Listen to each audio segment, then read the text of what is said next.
Today we're going to talk about phrasal verbs take and get. Phrasal verbs take. I want to take part in my sister.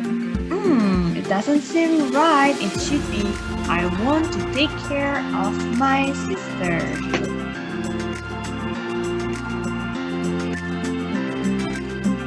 I want to take part in that party. Yes, that's right.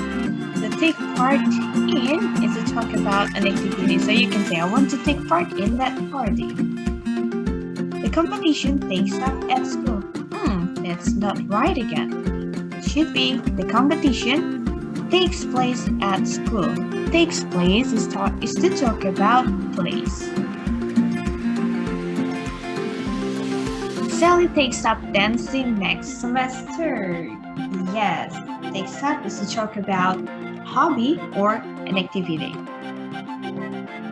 Now we move on to phrasal verbs get.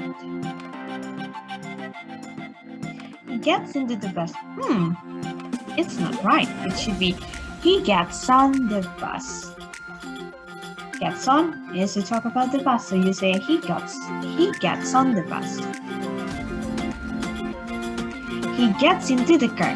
Yes, it's right. Our family have to get on with dinners in time. It's not right again. It should be our family have to get together for dinner sometime. Get together means to meet. She can get on with my sister well. Yeah, that's right. Get on with means to be friendly with someone. Thank you.